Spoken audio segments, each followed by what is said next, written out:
live show, right? You know what that means? It's going to be a good show. Yes, sir. It's going to be a good show. Absolutely. You know, I've had in the past, while you adjust yourself there, some shows in the past that we had everything set and before my hand down, poof, the lights went out. Oh, wow. That happens. That's crazy. You know?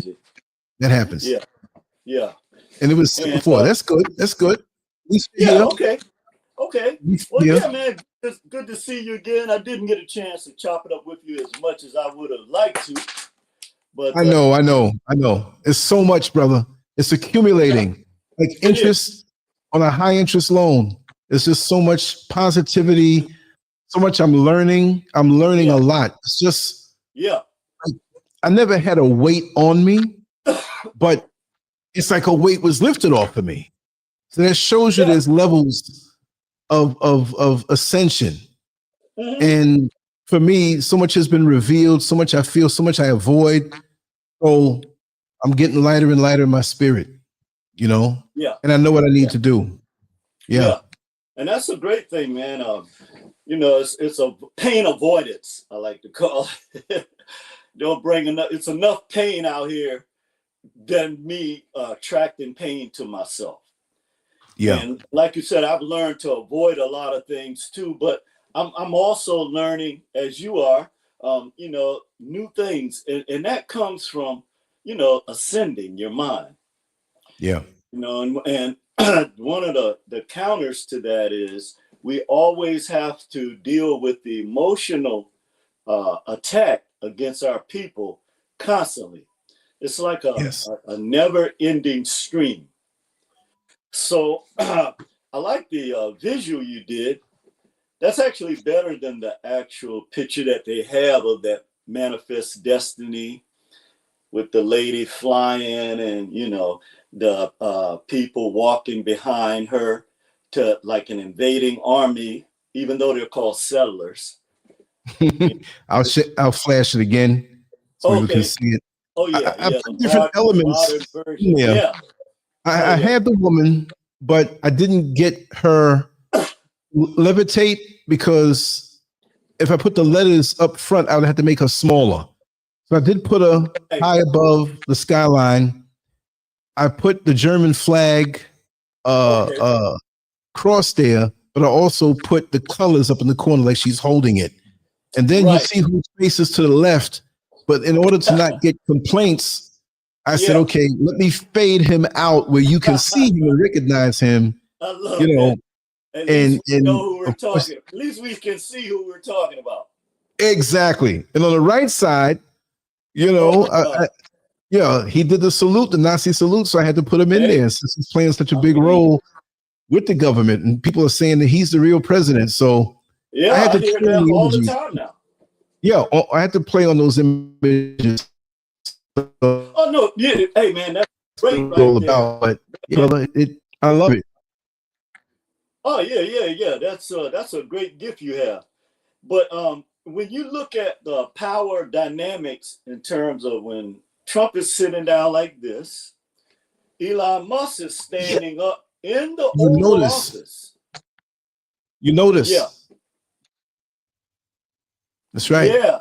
There's a whole lot. So, and then his son, now a 4-year-old, cannot come up with that type of verbiage unless they have heard this somewhere.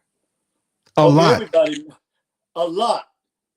Okay. And so everybody knows that this child is basically just regurgitating what he heard before, right? That's right. Nobody wants to say it out loud. Well, you know, a lot of people saying it out loud, but I mean, he literally said a couple choice words there. Yeah, that was repetitious. And his son reflects the resentment. Yeah. Because he's shut up and F you and all that stuff. You watch the kids. When you see an enemy, you look at the kids. They don't hold back. No, they don't. That was very aggressive. And that little kid there, he has such an attitude that give it a couple years, if he's in position to come into some kind of power, they're going Oh to play yeah. that clip back, and you already know what's at the root of him. See, they Yeah. can dress things up and speak a certain way, and we care, and we're busting all these people spending money, whatever. But what's the undertone behind it? They just Oh got man, an you're all right. That energy that he brought, you're right, was like, I was like, wow, right, he's 4 years right. old. Because I remember when I was younger, if there was someone who might have said something about one of my parents or just something, some hater, you know, Yeah. and I overheard them saying it, I may not have cussed them out, but I was staring them down. I was reflecting that. There was a there was a pastor, and I won't dominate. I just want to say the story. Wow, man, go ahead. I forgot his name. It was a pastor in this Methodist church that my mother visited every now and then, because it was non-denominational with her, because, you know, she sung and went in different churches, right?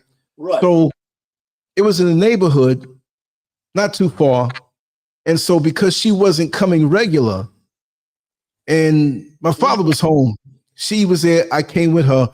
After the service, he walked up to her, and I used to pick up on spirits quick, adult spirits. Sometimes adults would say things in a way that the kids can't pick up on, but I picked up on everything because I grew up from single digits hearing adult conversations that were decent and perspective, you know, perceptive, and had that discernment. So I was down with that. That's obvious. That's my root, right? Yeah. So he walked up to her, and he had such a fake face, right? I noticed that. I noticed everything from young. So he walked up to her, oh, hi, how are you? There's a face. I looked at him, and my mother put her hand on my shoulder. I was young. I said, Faze, are you just mad because you're not getting all the offering that the other churches are getting? That's all it is. Whoa. You won't last too long. Because from what I hear, nobody here likes you. And you're a fake. Oh, wow. Oh, I said it. And my mother didn't stop me because it was true. Yeah. No, there were other people who were in the earshot that turned around. Wow. They didn't try to stop me. They smirked and just, oh, well. So yeah. That little Lancey's just said something inappropriate.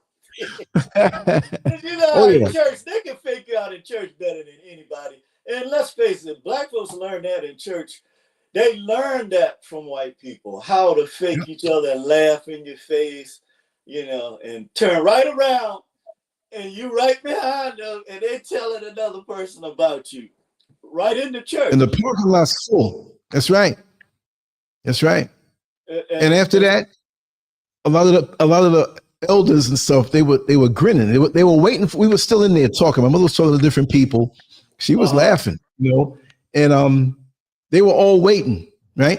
And when we came out, and they were almost like applauding, you know, but they didn't do that. They said, "Oh, Mr. Skirvin, can we take your son to McDonald's? You want pizza? You want?" Wow. It was like we were rewarding you for saying what we all wanted to say all that whole time. That's interesting. Wow. Yeah, I've always been that way. See, and sometimes to keep the peace within a certain circle, like if you bring me somewhere and this is not, I'm secondary, I'm your guest and you're bringing me somewhere, but you hit me to what's going on, I'm not gonna blow it up like I know and you told me. I have a little couth that way. Right. But if somebody says something about you and you're not around and I'm with you, I'm loyal that way. I'm gonna get them. Yeah. Get them. I can't. Yeah. And to the point where when I was younger, getting them means, okay, if I know I'm right, I'm defending you and you're in my circle and I love you as a brother, I love one of my sisters righteously, and you talking about them, then, we're going to do this. Oh, yeah, no doubt. That was my problem. And my mother had to pull me out from that.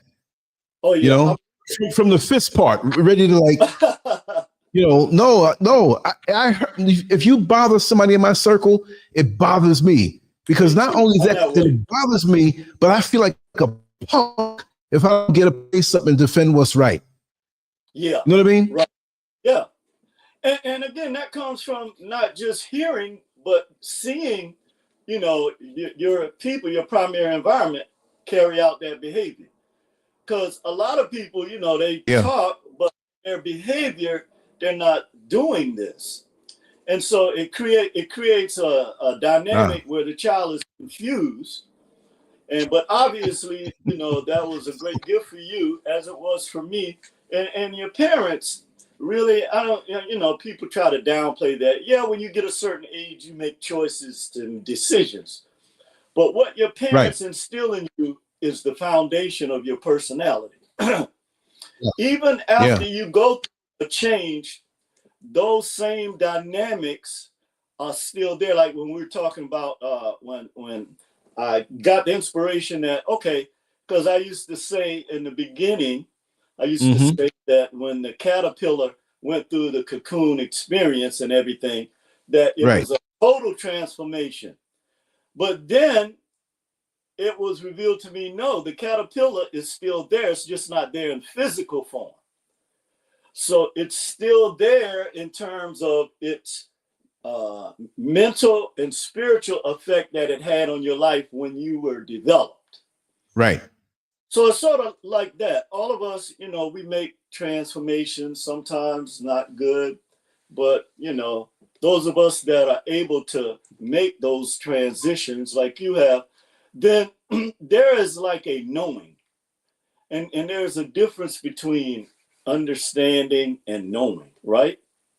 So, but Mm-hmm. before we get into the show, brother, I just want to give my kudos to you again. Like I said, I definitely can't keep up with the videos, but the ones that I saw, I really liked the one about the holiday for sure, because that's one of the big issues surrounding our people in all of our experience. Mm-hmm. Our lives center around these holidays, not knowing what the origin of these holidays are. There you So I go. just want to greet you again, brother. As Thank always, you, good brother. to be with you on Monday. Uh, Anybody under the sound of my voice in the chat room or wherever you are, today, like everyone else, you know, I'm looking at our not just our political climate, but our social climate as well, our social Yes. economic climate. And as we know, all things when you're dealing with celestial language, they're intertwined. And that analogy you used the last time about different tools in the box is perfect for this. But so what we see though, we see it in reverse, where and we're gonna talk about that today. And we have to go back in our history to get a clear perspective on what's actually going on today. Yes. And so, Lance, if you would show that picture again, I just want to make a point here. Sure. Well, the banner again. I'm sorry. I just want to make a point before we get into the actual presentation. Yeah. So, and this is perfect because in order for us to really comprehend what's going on in today's world, and I like to call this the Luciferian rising, because every couple of hundred years, this energy it manifests again, and it's very dangerous. But what we have to do is we have to call it out, because if we don't, and we know in this country, whenever there's a flu, then we catch a cold, or should I say it the other way around? Whenever America gets a cold, we get the flu. Exactly. Yeah. So if we and I must applaud people like you, Lance, and other people that I see. They are definitely now we're realizing, okay, we got to fight this spirit, because if we don't, it's going to crush us. And not only that, we have to get a clear comprehension of what it is we're dealing with. And so, again, you know, I know a lot of people get upset when we deal with these issues, but at the end of the day, we're talking about a possible destruction of Black civilization. Okay, literally. So, okay, brother, thank you, man. I'm gonna go in a little bit on our history. You can leave it there Okay. if you want for a little while. I'm just gonna Oh, no, read. I'll show your face because Okay, okay. it's more convincing. We're really looking at you, talking to you. The hand motions is hypnotic in a good way. Okay, okay, got you. So this term, I actually see this as the new manifest destiny. And the manifest destiny actually is the inspiration for white supremacy and for Nazism. And we're going to see today from some of the notes I got from doing the research, just how great of an influence this actually has on us right now. So manifest destiny, or divine providence of white people to take indigenous lands. And there were actually three things attached to this in terms of how they viewed it, right? Number one was Americans and their institutions, or these settlers as they call them, were virtuous. Okay, so you got to think about how you can take rhetoric and narratives, or spin as they call it in today's world, and make anything virtuous. Okay, so and this is part of this whole psychological ploy that's involved even at that time. You know, you've got to look at people as savages and then turn right around and try to justify what you're doing, even though you know that this is morally wrong. The second thing is that it was the moral mission of whites in the United States to spread their institutions. Okay. And the third reason was that God has given white people this mission. So I'm only using the terminology that they used at that time because it's such a major manifestation of what we're dealing with now that we have to call this word out.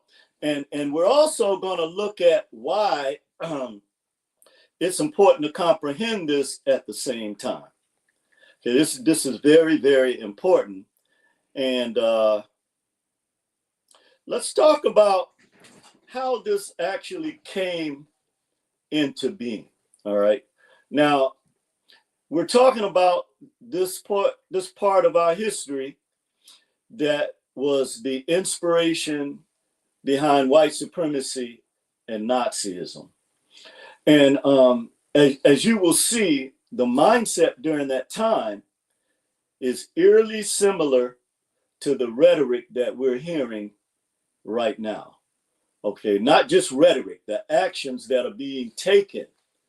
And it's so funny that even though, and I look at it like this, okay, the people at that level, they look at other people as casualties of war in their mind, as long as they can preserve the things that they wholeheartedly believe in, and none of it includes you. So there were two articles written at this time, okay, that justified their imperialistic behavior. One was actually a sermon by John Winthrop in the 1630s, and it was called "A City Upon a Hill." And again, you know, you have to wrap your head around what it takes for a person literally to be schizophrenic and have this kind of power. Because on the one hand, you're saying, using a script saying that colonialism, or the use of this, was to justify colonialism.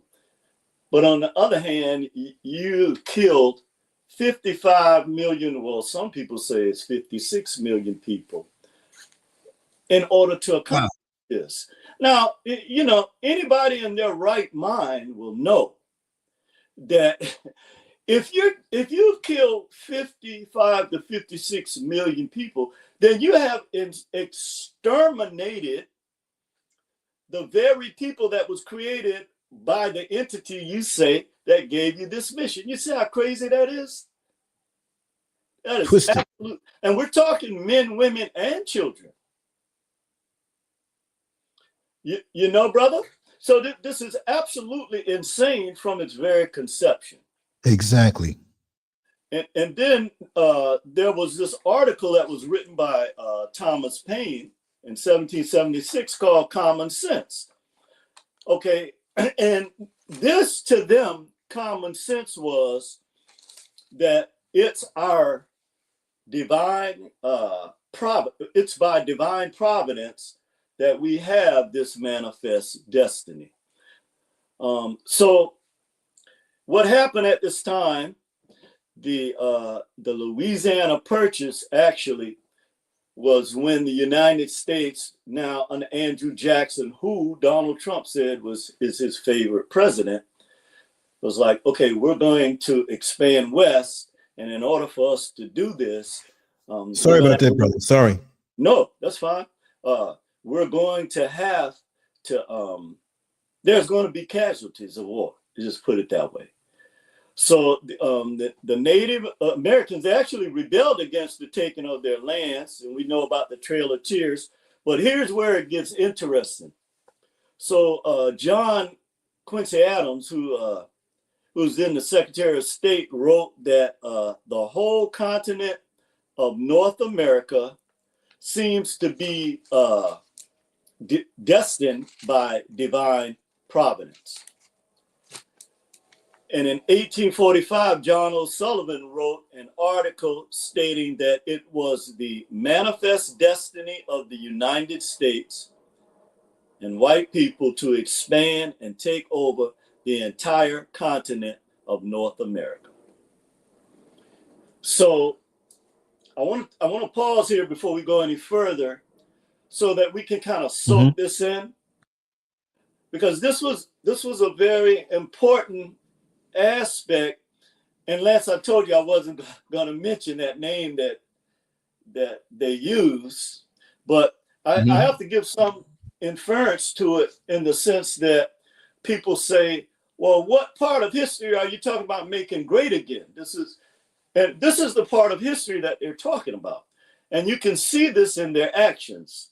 Where our people thought they were talking about the 50s and the 60s, no, they weren't talking about that. Okay, so again, we're talking about people's actions. Well, in this case, their rhetoric and their actions.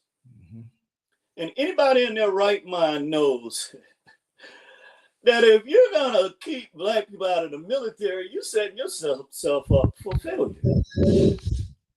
What are you trying to, I know what you're trying to say. And this mentality comes from what we're talking about today. So in 1845, John O'Sullivan wrote an article stating that it was the manifest destiny of the U.S., okay, to expand and take over the entire continent of North America. And this is when we had the annexation from Mexico in the Mexican-American War in 1946, 45 under President James Polk. But it gets deeper because this rhetoric continued. And like everything else, there's this big buildup of propaganda in order to hide the true, purpose of what you're doing, right? So during this time, a very influential senator, South Carolina Senator John C. Calhoun, who supported the annexation of Texas because, in the early days, actually California, Mexico owned, well, Mexico was California, Nevada, Colorado, I think Arizona, Texas. So, during this time, they were aware that in order for them, and we're not talking about sharing and building a civilization together with the indigenous people already there. We're talking about looking at you like you're vermin. Yeah, like you're in the way. Yeah, you're in the way. Get rid of you. Yeah, you got to go. You know, I don't know where you're going, but you got to go away from here. So this was their attitude. So this senator, John C. Calhoun, who supported the annexation of Texas, did not believe in annexing Mexico into the Union. And in a provocative and racist speech to Congress on January 4th, 1848, John C. Calhoun stated, "We have never dreamt," and listen to this carefully, "we have never dreamt of incorporating into our Union anybody but the Caucasian race, which is the free white race." Now, again, you ever seen these movies or you ever read these books? That's what I liked about Sidney Sheldon, where they tell the ending in the beginning, and then they have you salivating throughout the rest of the book. Right, and it holds you there because you're like, wait a second. Right. You're seeing this ending. How did it get there?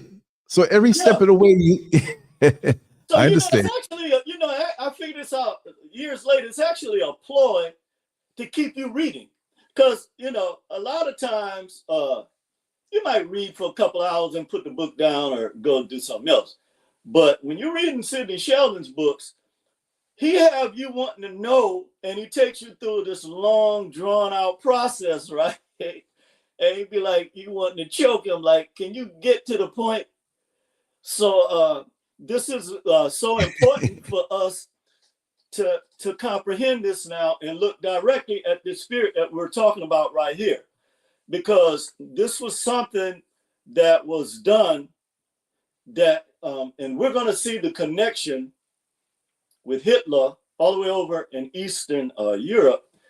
And out of his own mouth, we're going to hear him say some of the things that influenced him directly came from the manifest destiny and the spirit of that.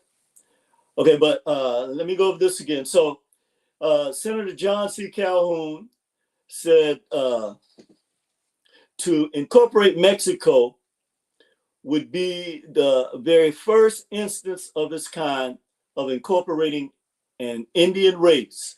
And it's interesting how, I'm not going to go into that today, but, they play with words in order to hide certain facts about who the people are in Turtle Island. But that's a video for another day. But in their mind, this would be incorporating an Indian race for more than half of the Mexicans are Indians, and the other half are composed chiefly of mixed tribes. And I protest against such a union as that. Ours, sir, is the government of a white race. So you have to look at where this spirit originated from. This is where this is what they actually believe. This is what they believe now, and this is what they're in the process of trying to accomplish again.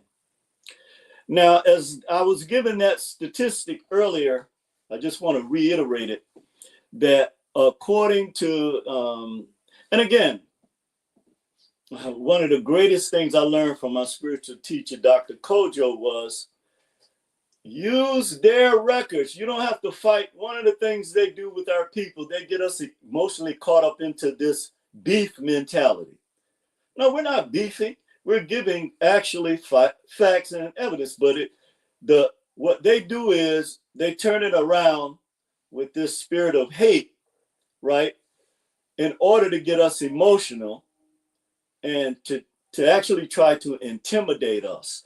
like they've always done with the KKK spirit, right? Yes. So, but this is from one of their esteemed universities. According to geographers from University College of London, approximately 55 million, and I made a little note that others put this number as high as 56 million, or 90% of all native populations were killed.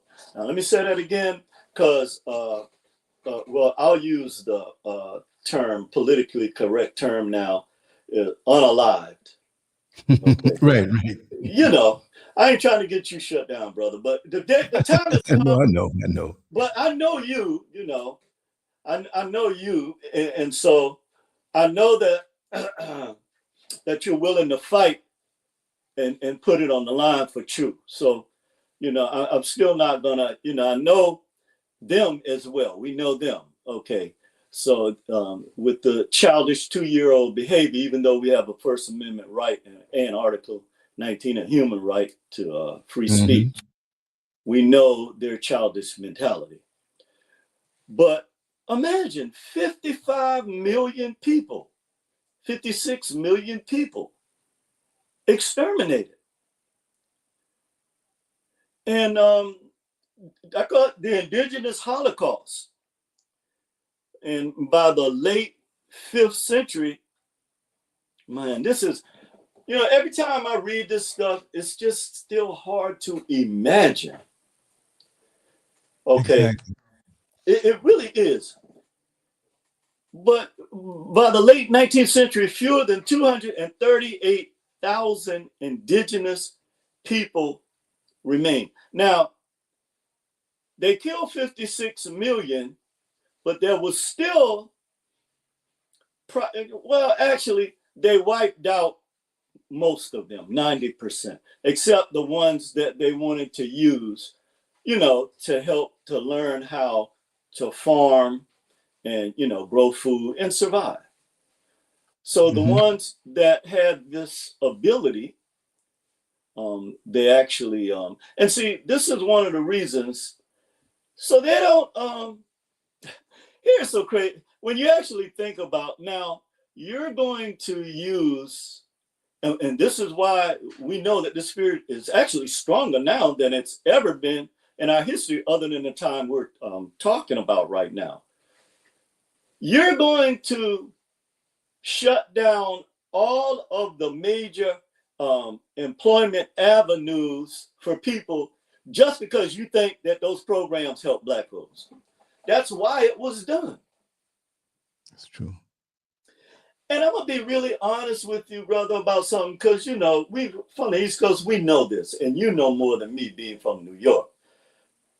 That I believe that there are people that have some kind of control over Donald Trump, because Donald Trump did not hate Black. Donald Trump had a lot of Black friends, right? In New York. He used to be with Donald Trump. Huh? It's like, how can you allow somebody to come in and manipulate you so fast?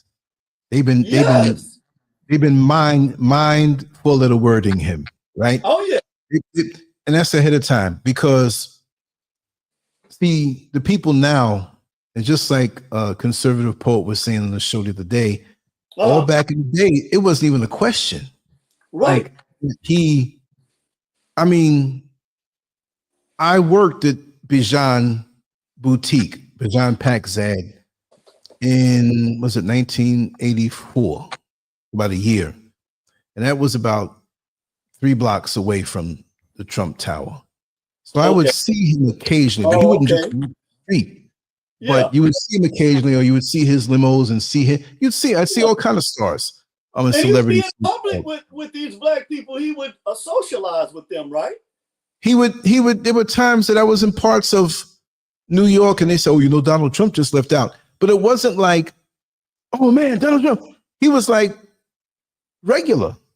Yeah. And then you see page 6 on the New York Post or any of the other papers that the night before Donald Trump was, you know, dancing with somebody. It was a Black club. Yeah. Well, yeah. And I mean, way back then and coming up, had ties with the KKK. You know, you froze I don't know if you knew for a that. second. You froze for a second.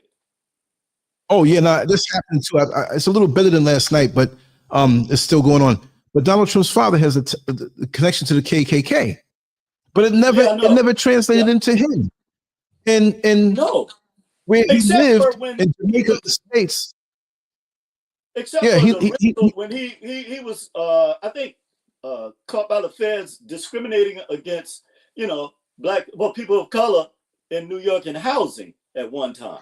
Right. They said that also, but then like 85% of him, 90% of what you saw visible, he was just chill that way.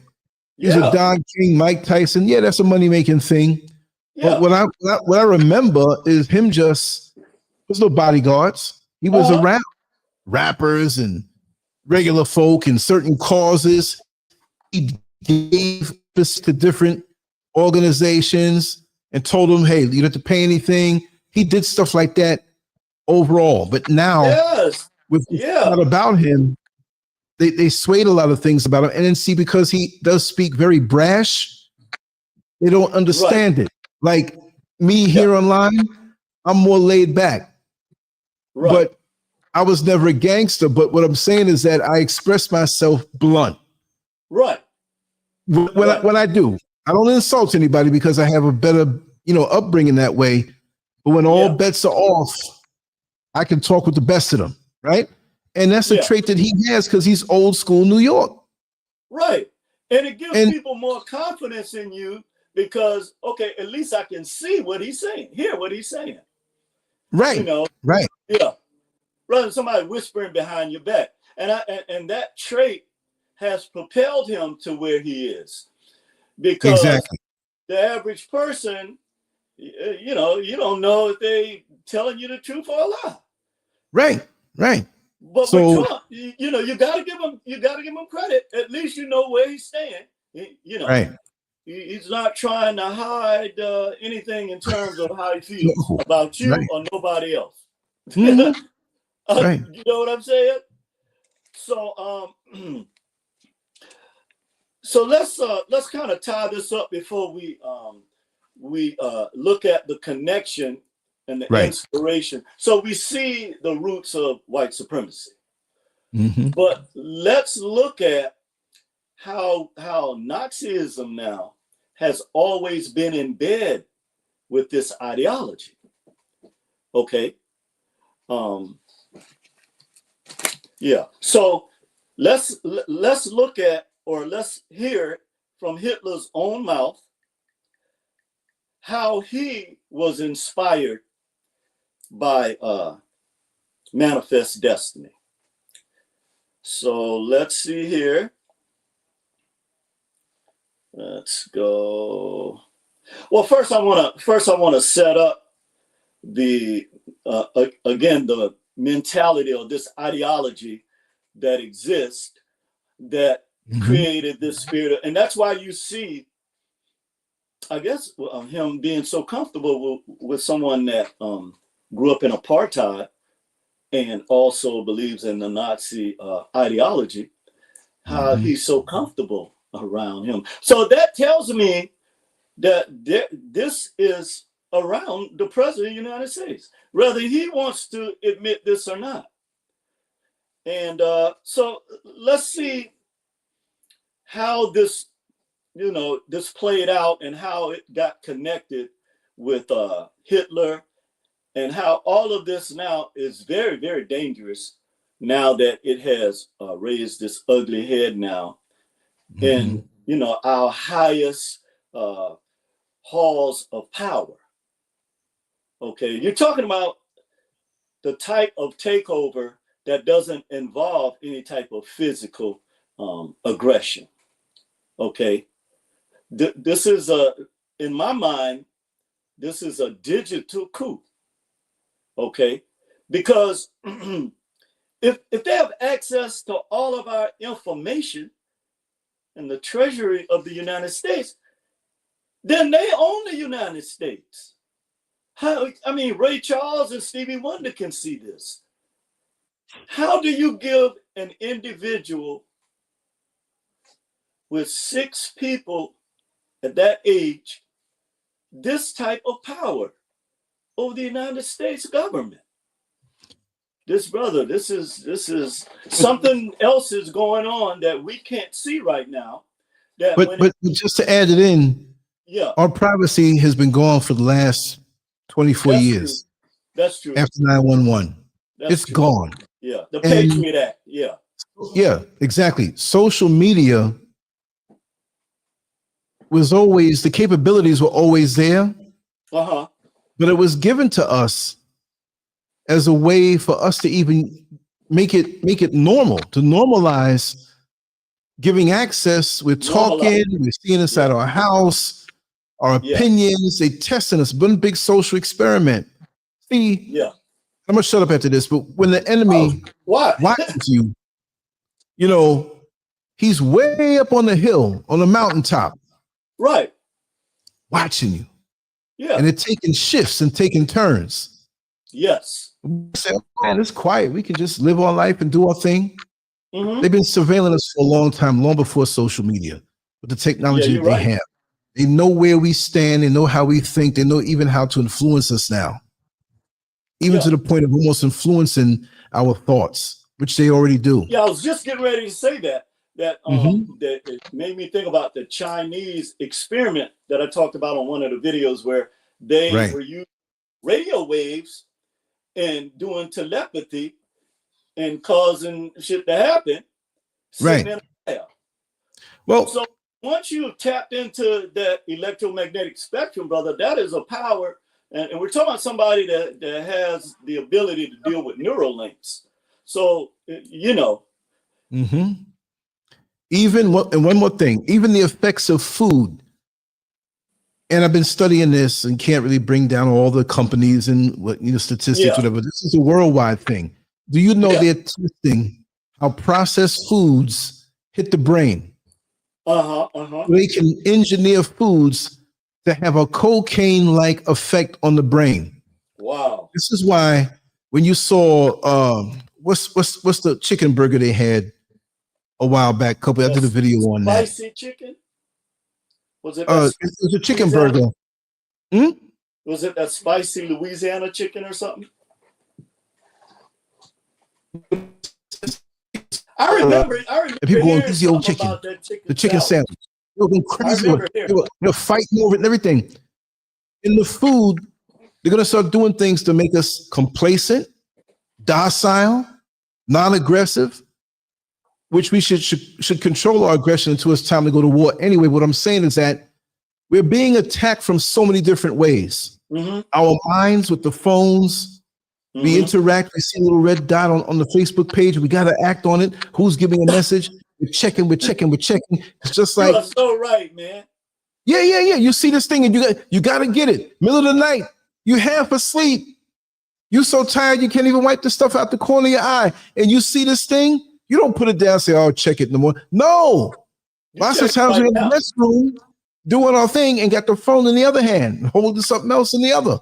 So we're controlled this way. We don't need it, but in our minds, we need this. And it becomes normalized, and it was introduced by social media. And it's almost like when Mike Tyson used to come and throw an uppercut to lift up your head so that he comes by with a left hook to put you out. The old 1-2. But it takes time. Whenever they come to, now they do it so smooth. They don't come in like they did with the Native Americans and unalive all of them, right? They take their time now. Strategic. They know our behaviors. They know what we react to. They create the false leaders that we go after and say, there, he's speaking for us. Whatever. We're corralled already and don't even know it. We're like in position already. Of torture. It's like a sick type of torture. Where you remember when, I love horror movies, right? You remember Jigsaw, right? Yeah. Guy that did, set up little things to you lose your life if you couldn't figure it out in a gruesome way. Right. But he enjoyed this type of diabolical type of torture. But see, the thing is, this is one last point. Like you were saying earlier, how they wipe all of the Native Americans out. And in different wars all over the world, wherever they went, they did these things, right? But look at it this way. We can read a paragraph and they say, this is history, this is what they did. Mm-hmm. But over centuries, right? Mm-hmm. Mm-hmm. And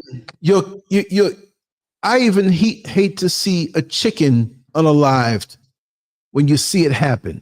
Mm-hmm. Like, you know, when you really look at it, or any animal, you see a dog in the street that got hit by a car and it's just and you say, oh man.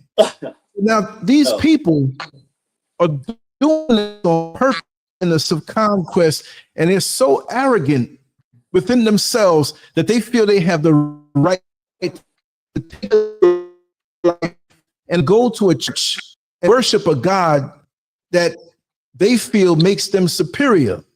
But then they tell us we should believe in that same God. But the children of those oppressors see this. They didn't say, well, wait till little Johnny gets to be 25 years old before we unalive somebody. They're used to seeing this. They're so desensitized. This thing is so normalized that they're from young, get an N-I-G-G-E-R, and we can do what we want. We can see the woman, we like the shape, but we hate the skin, and we're going to impregnate her. We're going to use her for our pleasure, and we feel so guilty because we're not supposed to be doing that. We're going to unalive her now because she's a piece of property. And this thing from generation to generation to generation, and you look in the corporate world, and they're so evil when they let you go out of your job. But that's the same murderous spirit that they don't care how you going to make it. Go ahead, brother. Actually, that is a good tie-in to what the spirit we're talking about today, because that's literally the same thing. It's just in a different way, as you're saying. Yes. So I have some notes here from, and we're going to tie this into the ideology that Hitler picked up on. But let's get into this a little further to see what we're dealing with today and why we cannot allow this as a society to happen. We cannot.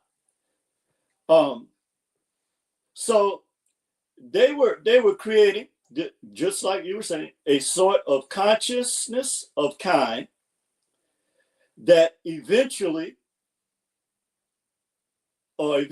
in the formation of the white race out of a heterogeneous and motley collection of Europeans who had never before perceived that they had anything in common. Also, they said as they were diminishing the rights of all Blacks, free and enslaved, the political leaders of the colonies began to homogenize all Europeans, regardless of ethnicity, status, or class, into a new category. And this was the first time the term white rather than Christian was used for Europeans. And this was in 1691. And it was also a law prohibiting the marriage of any Englishman or other white man or woman to any Negro, mulatto, or Indian man or woman. So we can see this mentality again being manifested after this 200-year-old plus way in which our society was built at this time. And again, this is why they don't want to talk about this history, because people in today's world, you can look at something and realize, okay, this is fake. This can't be true. You cannot say that you expound the virtues of this religion, okay, that you have taught our people, when we have the history of what you actually believed and how you operated. And obviously, it is the same way now, because as you just said, we're seeing the same results and how they wiped out 56 million indigenous people. Well, in today's world, you're doing the same thing just through digital means.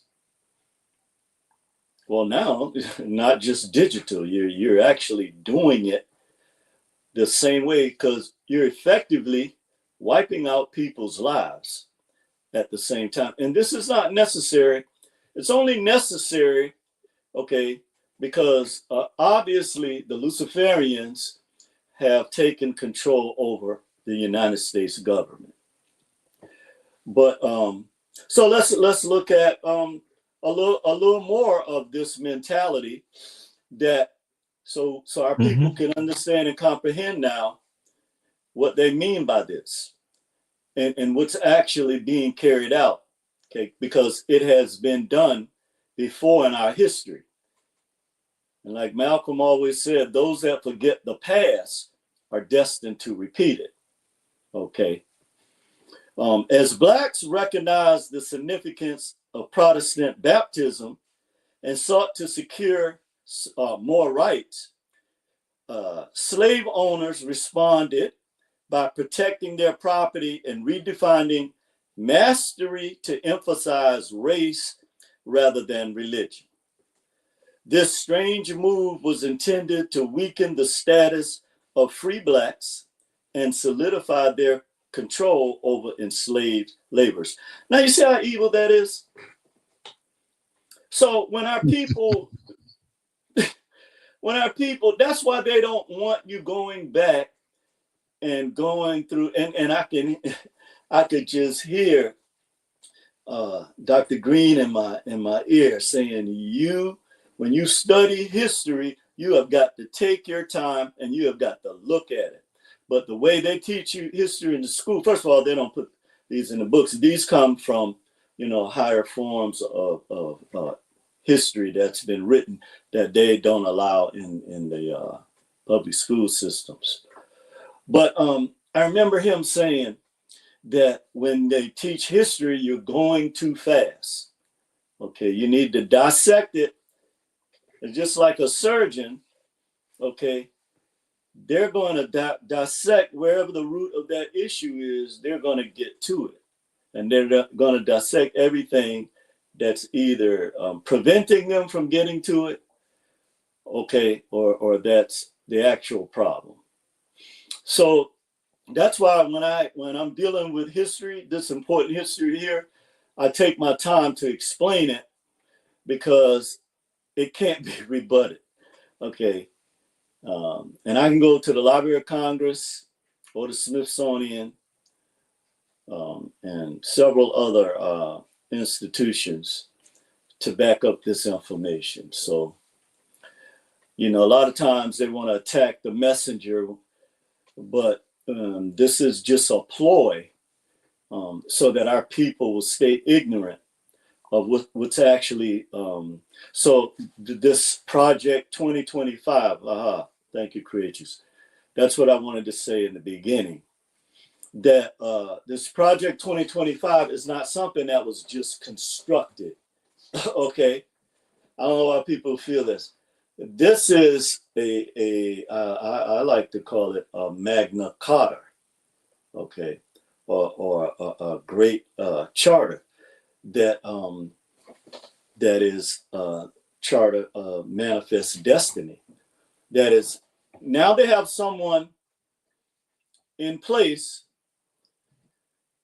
and this is where this type of love for him comes from, to carry out this agenda, this manifest destiny. I don't care how much they smile in your face. I don't care how much you clapping in this church, in these churches. I don't care how many tithes or the amount of tithes that these pimps are telling you have to pay. I'm telling you what's happening. When our people, and like I said, I always say our ancestors had way more wisdom than us, okay? Because we're educated, okay? But we haven't done not 1/10 of what they accomplished, okay? Not 1/10. And they couldn't read or write. They would be killed. So what is our excuse other than us living according to these narratives and these rhetorics, this rhetoric. And again, you know, this might sound kind of harsh to our people when I say this, but in a way, I'm kind of glad Donald Trump is actually, not that he's doing what he's doing, but just letting people know, look, you got to find a way to unify, because if you don't, you're going to be smashed. Okay, that is the reality. But what he's doing,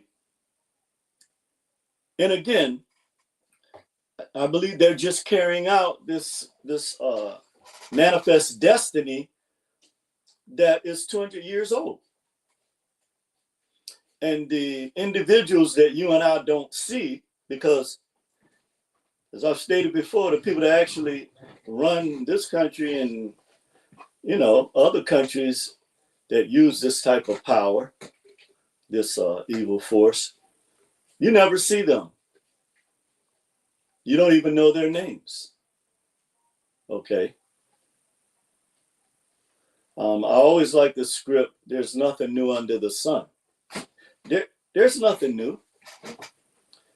Okay, it's actually the same.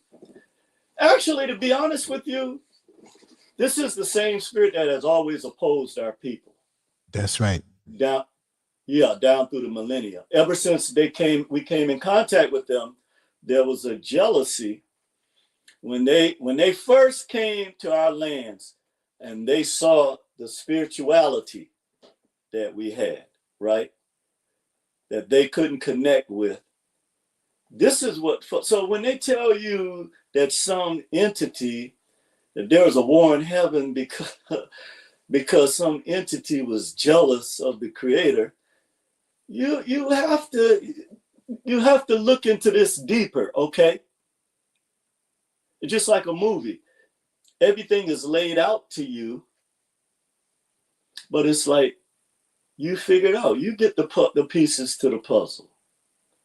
And as long as I have the pieces to the puzzle and you don't have them, you're never going to figure it out.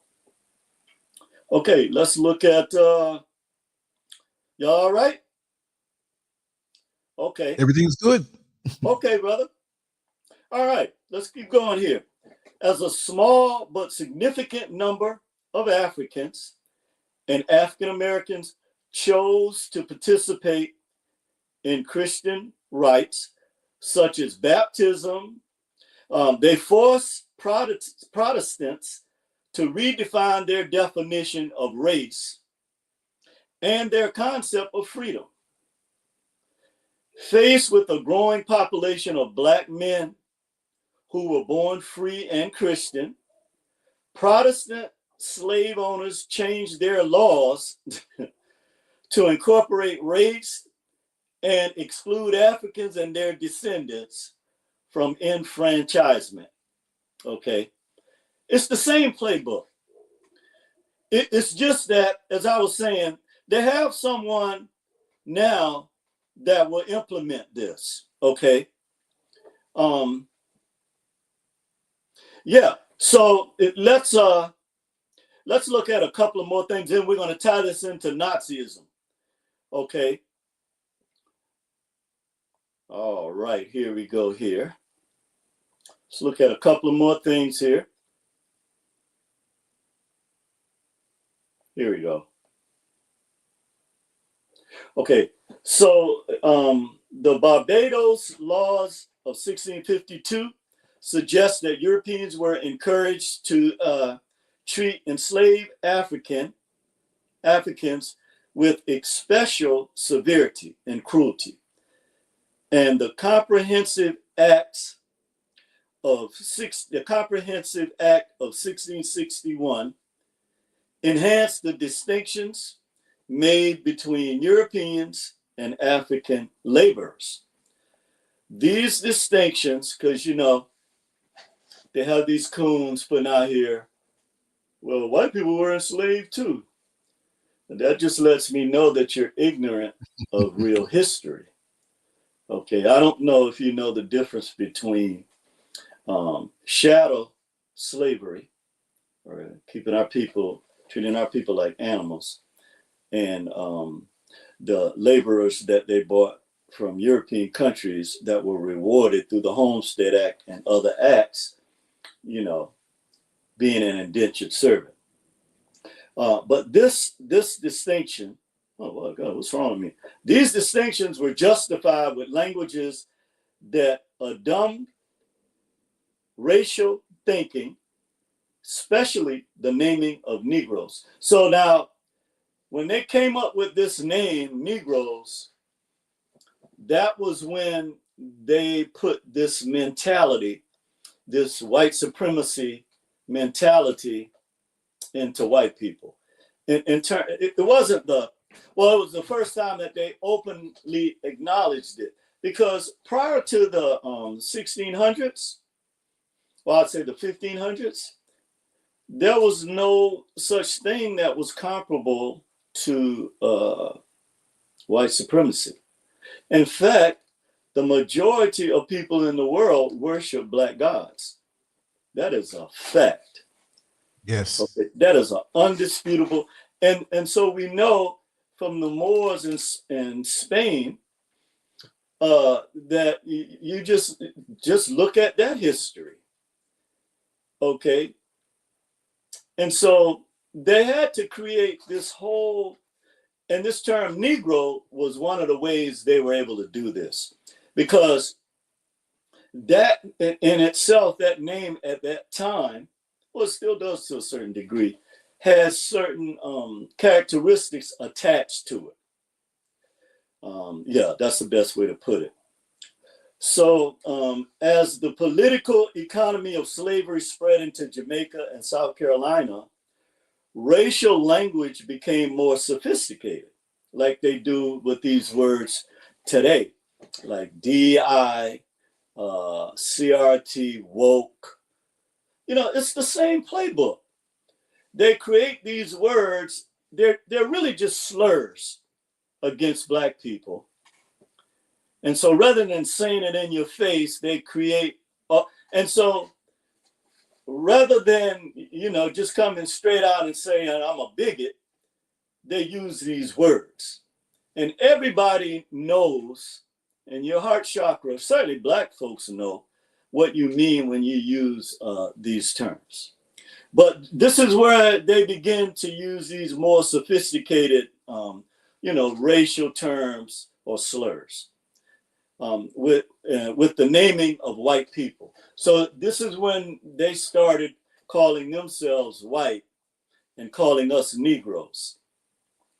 Through a decades-long struggle fraught with blood, terror, sweat, and considerable investment, these English colonial assemblies used the power of the law, like they are doing now, to forge the habits of mastery and a political economy of racial slavery that would last for 200 years.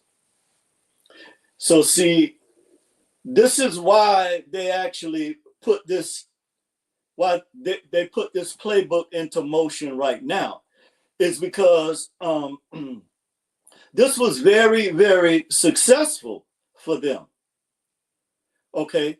Now, again, the last thing before we tie this in with the Nazism and the rise of Hitler, there was scientific racism, because again, you cannot just tear people down physically. This is why they started using terms like savagery, and then they backed it up with scientific racism, such as eugenics.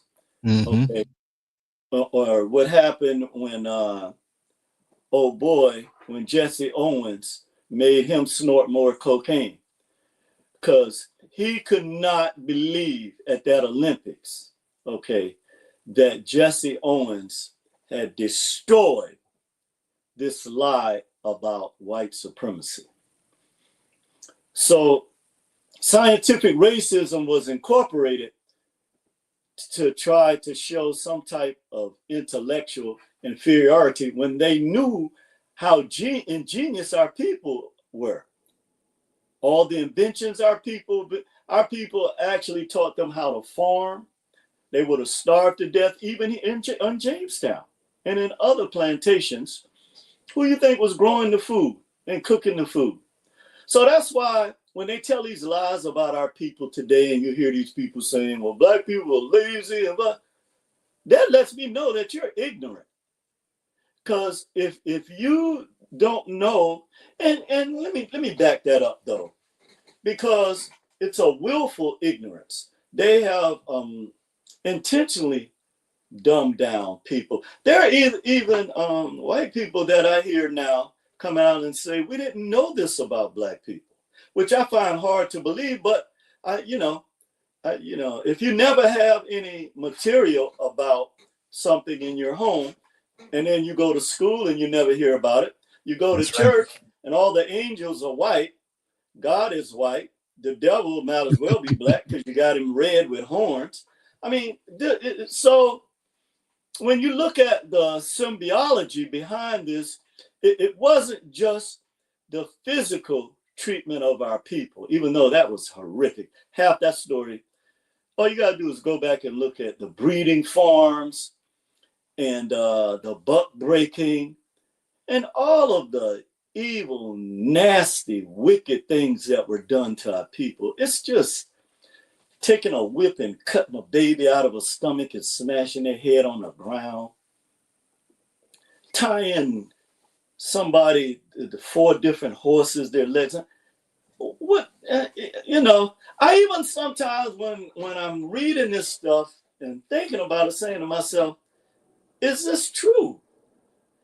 But then you just, you can go listen to the slave narratives. You can look at all the documentation from, their greatest institutions. And yeah, it's true.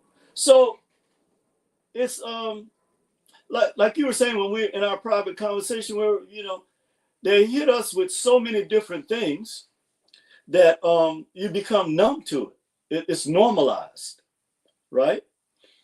But it still affects us on a subconscious level. And this is what, and now that it's exploding, okay, what does that say? Damn near not human, out of this world stuff.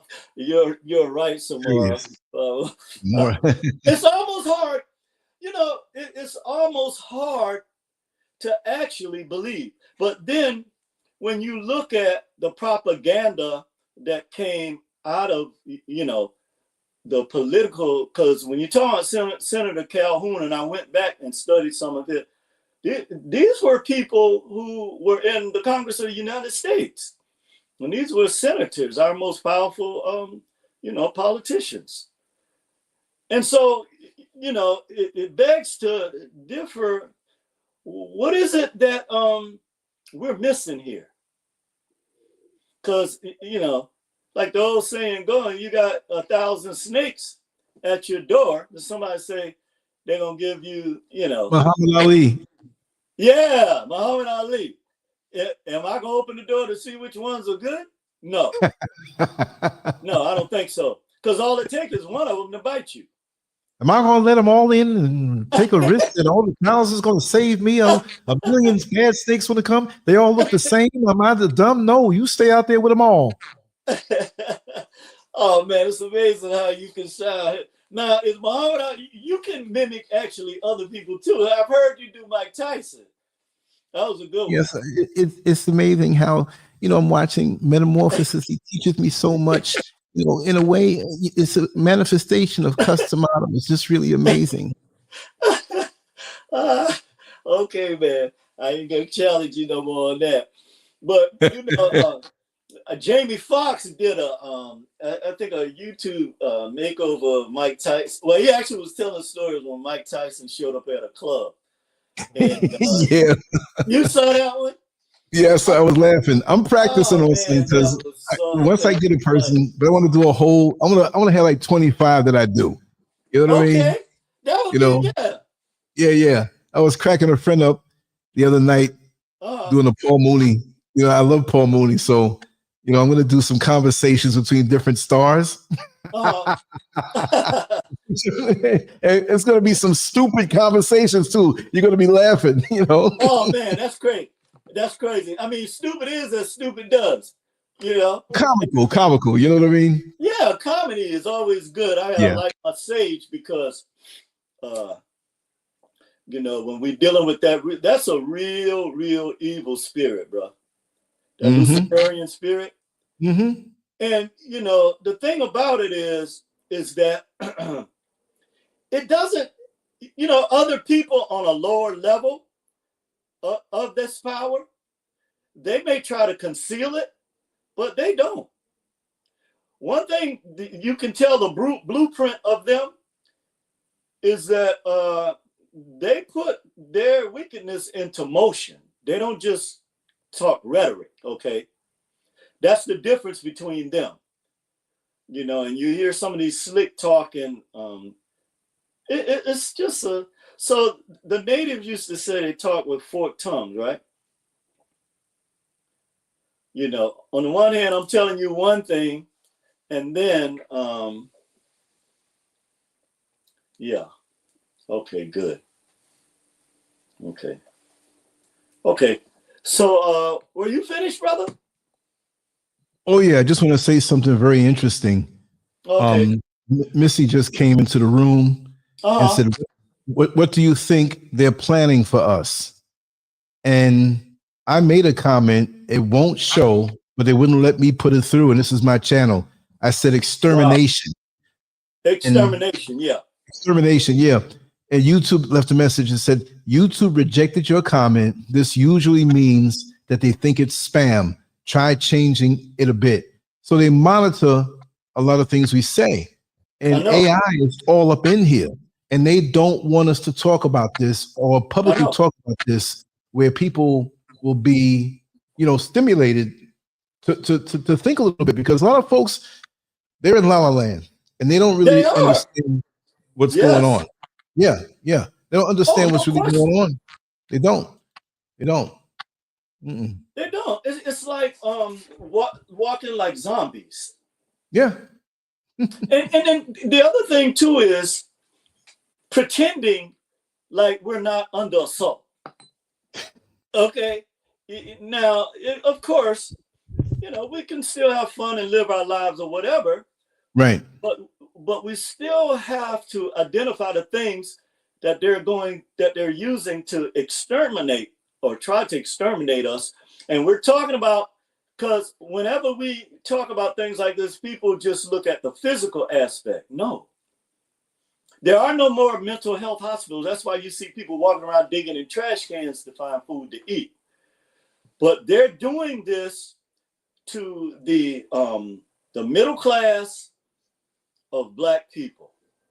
That's who they're targeting the extermination towards. Now, the serfs and the peasants underneath, at the bottom of the level, already know it's right in your face. You can't avoid something that you're living, right? But we still have a class of Black people that come out of that bourgeois classification that are still buying this BS. So now they don't have a choice. Those 1,000 snakes have broken the door down and they're in there with you. It's just like back in Germany when they were doing what they were doing to the small hats, the Jews. And the ones who were the doctors and the lawyers and who had status thought that, it's just the lesser ones. So it will never be us. But remember, you see how we're talking now. If we had this conversation even 25 years ago, do you know how many people would reject you and say that you're a nutcase, even though the information was out there? It comes on social media. It's out there. We can see what's happening in the real world. There are people who, when I used to do the Blog Talk radio shows, they thought, friends of mine thought I was crazy. Listen, Lance, we love you, but you're too far over the top. So I don't even remember having the books from back in the 80s where they broke down the dollar bill. And, you know, in the black neighborhood, we had these certain little curbside newsstand book. Right. Yeah. I bought up all those books. And I remember in the 90s, I was in the break room and one of the white supervisors sat next to me. He was pretty cool, but he was a white supervisor, right? So he wanted to know what was on my mind because I was a little different, right? Yeah. And I was explaining, not trying to teach him anything, but he's like, I spoke to him so logically. Mm-hmm. And he treated me like Dr. Bellows, like he was Dr. Bellows and I was Major Nelson or I Dream of Jeannie, like, he's a nut. Like, I'm a nut, you know? So I know and I wonder where these people are. Not that what I say is all true, but when I research something and logically look at it, well, let's talk about it. That was so far from left field. And there are other people who did not want to hear certain things that I'm sitting here looking at. Let's investigate it. Debunk me. But don't just reject it and say, oh, this could not be, because those are the ones with the same fire that the common, and I don't mean common black man and woman like we're just common, but those who know who are grounded. Let me just say grounded. Yeah. They feel the same fire that we've been feeling increasing over time. It's going to burn them more. They're going to feel it more. Yes. You're going to think about brothers like yourself who try to hip them to certain things. And you. Yeah.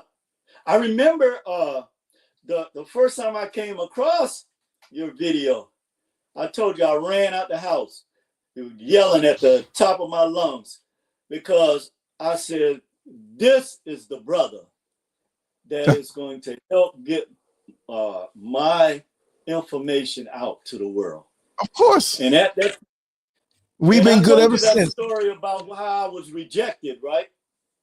You remember I told you that sister that had that talk show rejected me? Yeah. And, you know, as time go on, you're right. As time go on, the things that people have said about you or me, and we might seem a little, you know, off the edge or what have you, it's now being manifested. So actually, you're late to the party because this has been another thing. Now, this hasn't always been the case with our people, okay? Because what did our ancestors used to call it? It's a religious term or spiritual term, like intuition, discernment. Yeah, I've heard you say that as well. And so we were able to discern, like you said, when you were a little boy, you could look at, because 75 to 80% or even higher of communication is nonverbal. That's why a picture is worth 1,000 words. So those of us that have this gift, you ain't even got to look. You can walk by somebody, and this happened to me the other day, and man, I felt somebody turn around and look back at them. I was like, wow, what was that? I literally felt the aura of what it is that was in that person just walking by them. I didn't even look. I didn't even see their face. And so we're in a heightened state of this type of awareness. And this is what they're afraid of because they know that we have this gift. They know this from the Dogon. They know this from Benjamin. They know this, that we have this gift. They know this from our gifted children. Yeah. Okay. So the only thing that I would say that's different now than then, again, is that our people could not speak on this. Right. Even though they knew, because when I read the part about when our people realized, okay, if I get baptized, white people will accept me more. Well, guess what? You're going to be baptized in a different river. Okay, you're not going to be baptized in the same river we baptized in. Okay? So they were letting them know. So that's why they try to use this term woke to tear us down, because our people were very aware. So our people switched their tactics. Right. They said, okay, well, we'll start getting baptized in the little lake, because there wasn't really no river that they put them in. Could have been alligators in there, could have been anything in there, snakes. Right. Okay, so what happened was then the white people said, oh no, okay, they're going to use Christianity to try to make us live up to this ideal. Okay, just like with the preamble of the Constitution. That when Dr. King, and they secretly hated Dr. King for this, when he held their feet to the fire, saying that America, are you going to live up to your creed? And he recited the preamble. They don't like this. They never have. Okay, they never have liked it, and they don't like it today. The difference is, well, it's really no different, because Andrew Jackson and them, they didn't care. Okay, they literally did not care about the lives of our ancestors. So let's talk about were you finished, brother? Oh, no. But also with these presidents and these figures, historical figures, the founding father right? He found something. So I'm gonna go over one of their houses in the rich side of town. I'm gonna find their property. I'm gonna knock the door down. No, I'm just saying that's the same thing. But they made it seem like these were some compassionate, loving human beings, presidents, and Benjamin Franklin, which wasn't a president, right? And also, you have an area over here right by the coast here in Ghana called Jamestown. Yeah, I don't know if you knew about that. Yeah, Jamestown. There's a boxing gym over there, right? Okay. There's a lot of things going on over there, but it's called, how's in Africa called Jamestown? Well, they brought ships and they enslaved people and brought them from Jamestown. They called it Jamestown. Ben Franklin had a lot to do with that. And they brought them from this Jamestown that they called Jamestown to Jamestown, Virginia. And right in front of the boxing gym, I'm gonna go over there and get and do the video again. I lost that one, right? There's an area there's a narrow stairway, concrete, that you have to move this wood and this stone that fits over the top of it, and the steps go underground, and it's maybe like half a mile, 1/3 of a mile underground, no ventilation, that you walked across under and came up where the ships were. And when you open this thing and you go down, you start to go down, you go halfway down the steps, you're pouring off with sweat. Yeah. And if it rained, the water was up to your waist when you walk, and it was not lights or anything, no lights. You're walking in complete darkness. Yes. And it's real, it's right there. And I couldn't go from one side to the next. No way. No way. But yeah, incredible. They're so compassionate, and George Washington, he can't tell a lie, whatever, right. But he can show it after some black women. You know what I mean? All of them. Right? Go ahead, brother. Yeah, you can't tell a lie, huh? Yeah, okay. So, and the other thing too is, I like that found. Yeah, there was founding fathers, all right. Mm-hmm. They already found something. I guess it dropped into their lap. But so the other part of that too is, this is what was so asinine about this. They would take a blonde, blue-eyed savior. And this is why people to this day have this savior complex. A meek, humble, you didn't know we killed 56 million people.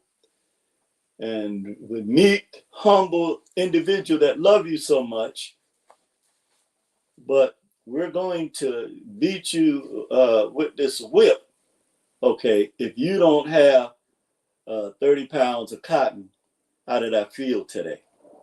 You see what I'm saying? So on the one hand, and this is why our people always have this in our genetic memory bank, that on the one hand, these are people that are telling you about something called love that they believe in, but their actions towards you is 100%, 150% hate. So they also had to not just use the physical racism and the psychological or spiritual racism, but they had to use the psychological and intellectual racism as well, and scientific racism.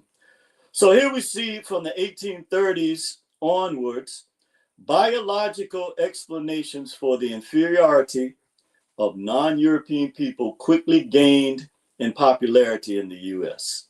I wonder why.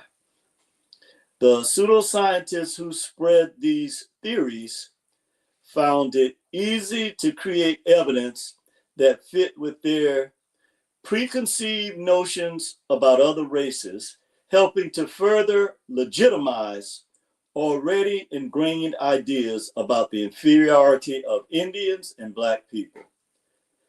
In the 1860s, Darwinism was also misappropriated to serve these ends, even further legitimizing the racism used to justify Indian disposition. So now we're going to tie this into Hitler and Nazism.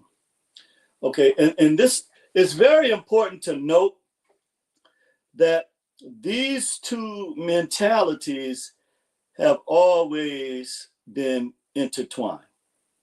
Okay, they've always been intertwined.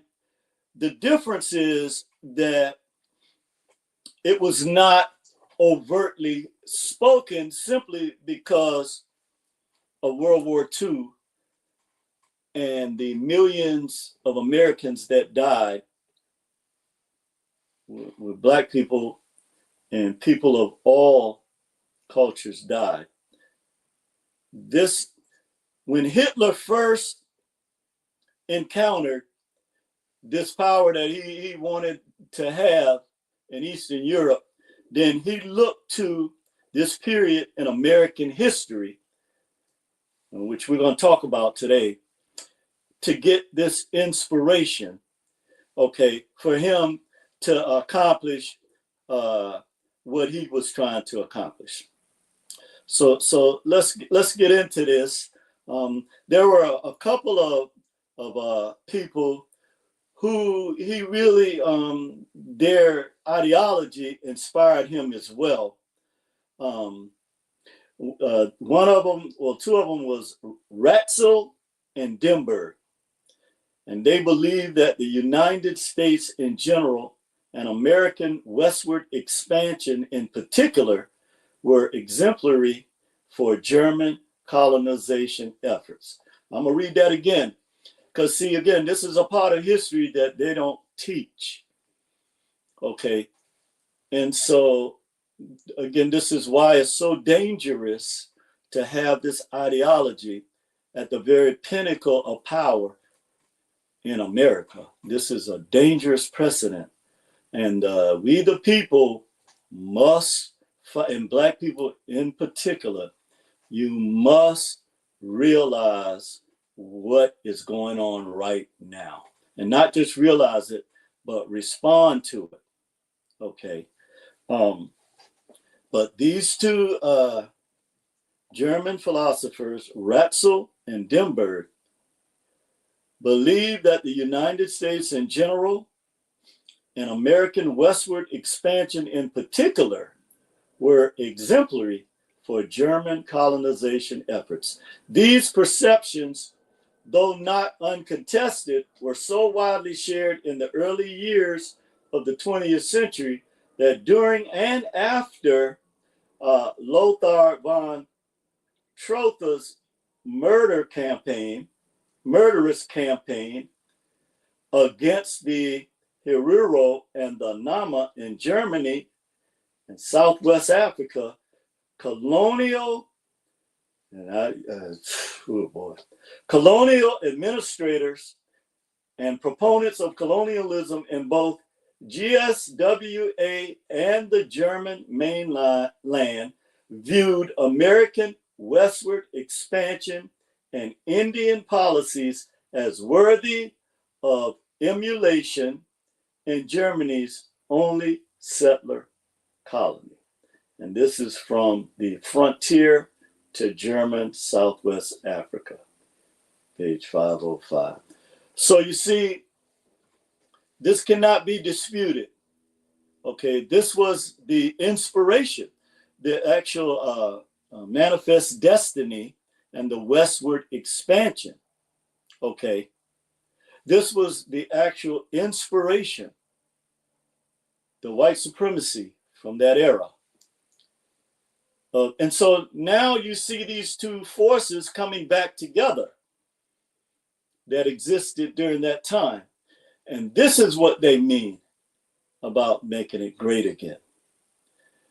And we can see this through the actions, although, and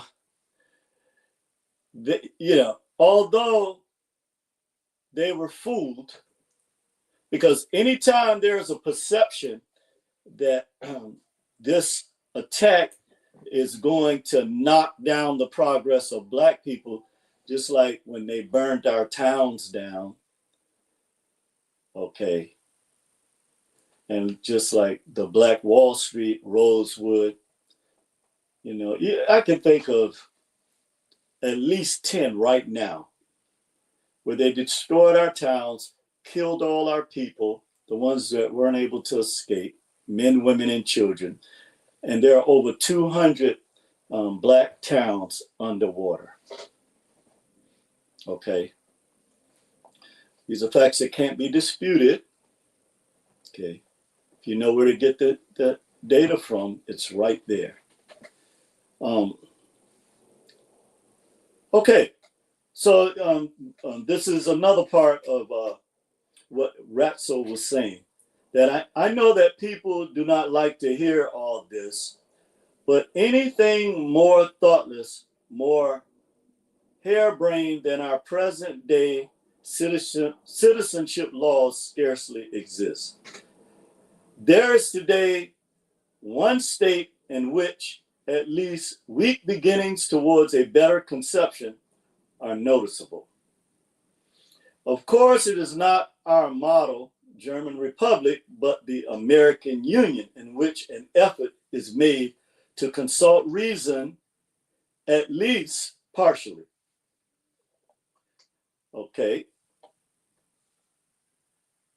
By refusing immigration on principle to elements in poor health, by simply excluding certain races from naturalization, it professes in slow beginnings a view which is peculiar to this folkish state concept. So now let's go to the man himself, the man of the hour, the one that got the salute. This is what Hitler said: that the American Union was able to achieve such a threatening height is not based on the fact that millions of people formed a state there, but on the fact that many square kilometers of the most fertile and the richest soil is inhabited by millions of people of the highest race value. Okay, so this was a statement by Hitler. In Hitler's second book, Gerhard Weinberg translation, page 113, Adolf Hitler.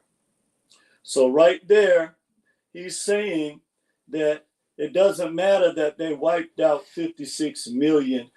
And this is why we see the gutless and heartless actions that he performed in Eastern Europe, because this is what, in his mind, the higher race of eugenics was the most important thing for the white race to carry out.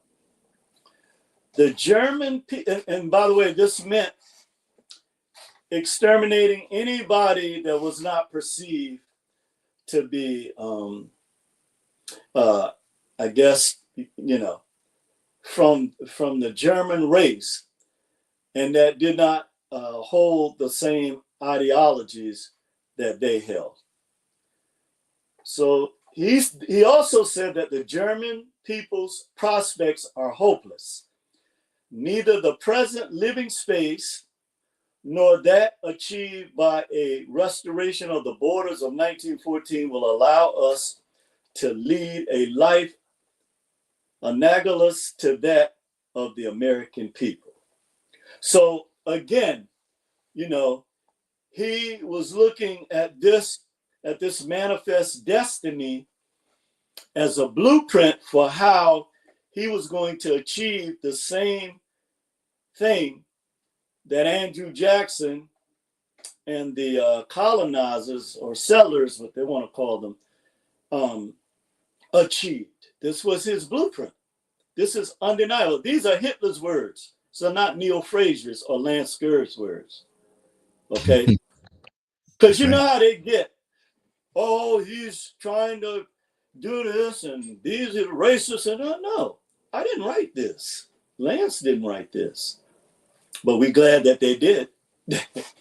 Because we have a very clear picture. It's when you're in the dark, the unknown, things that you don't even know that you don't know, that's a bad position to be in. That's right. So, you know, I always use this analogy from my childhood with those flying roaches. When you cut on that light, they attacking. Okay. But as long as they're in that dark and you can't see what they're doing, you don't know what they're doing, it's good. So now that the spotlight is on, the big difference, again, as we were talking about this part of Donald Trump's characteristics, is that he ain't trying to hide it. He's not afraid to speak it.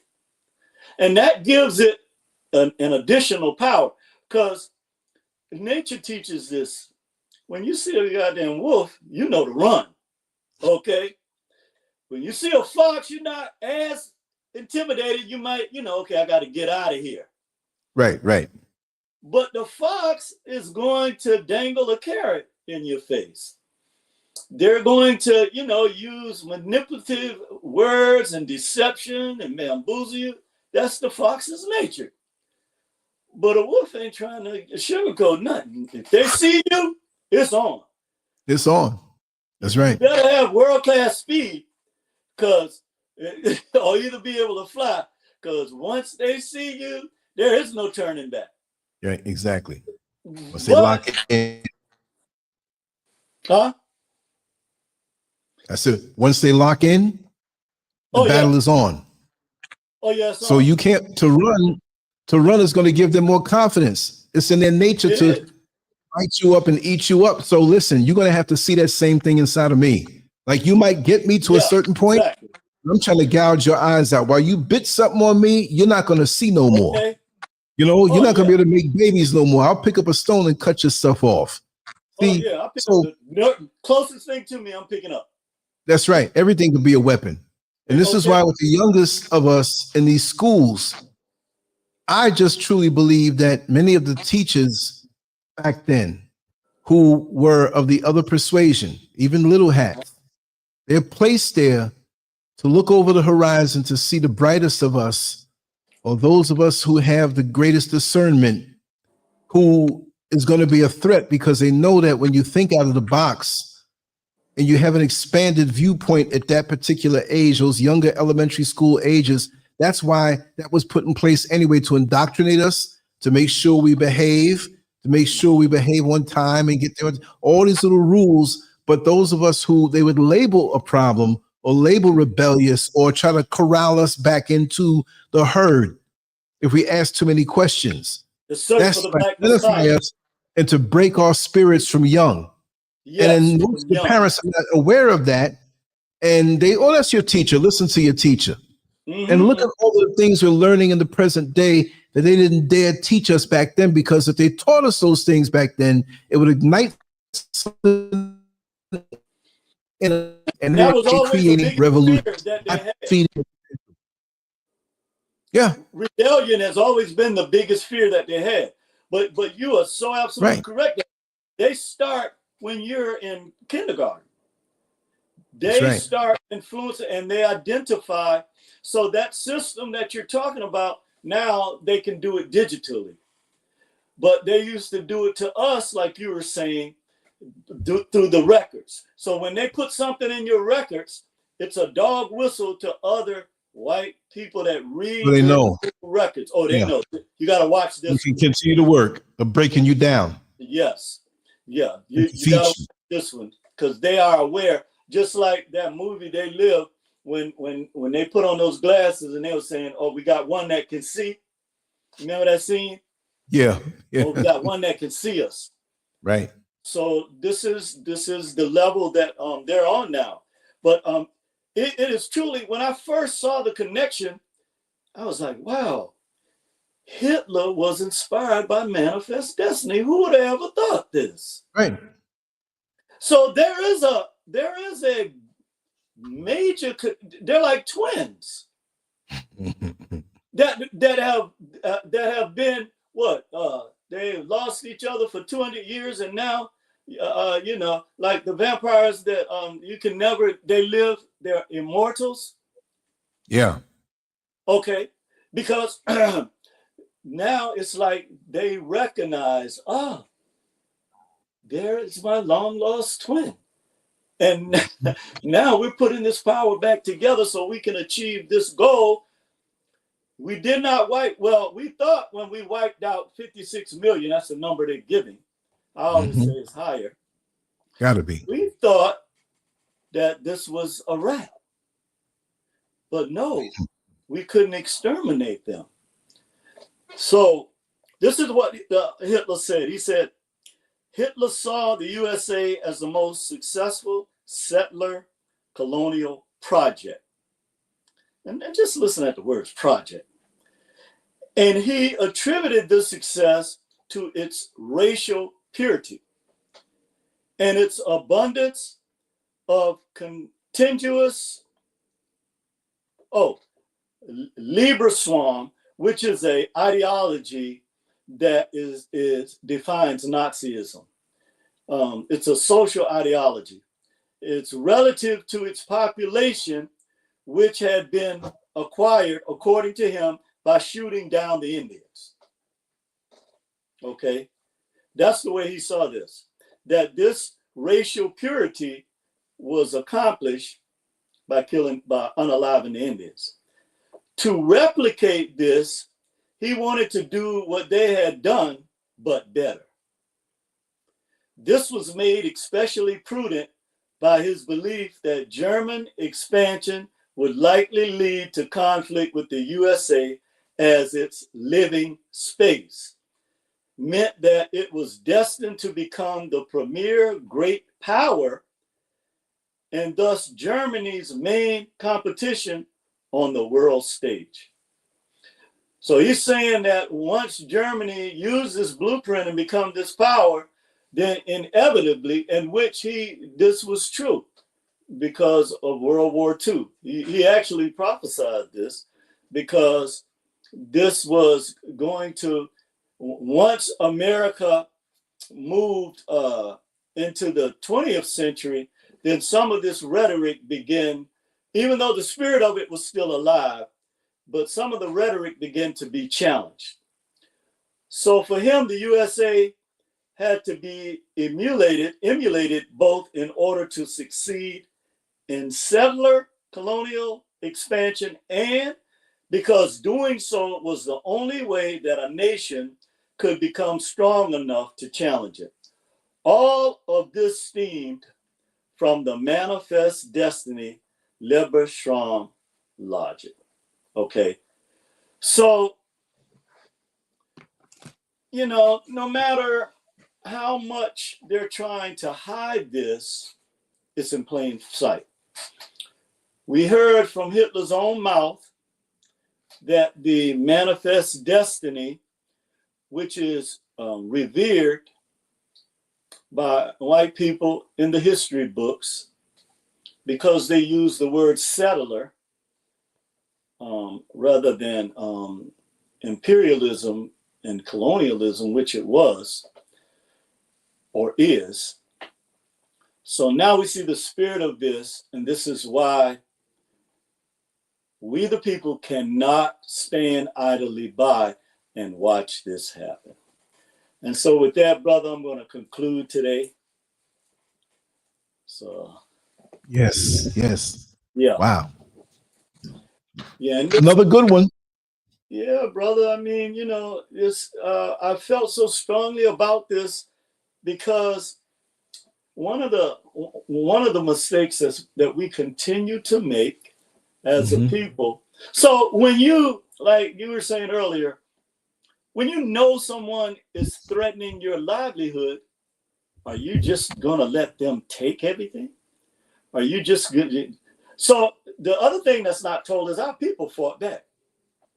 Okay, that's how we got to the point that we're at today.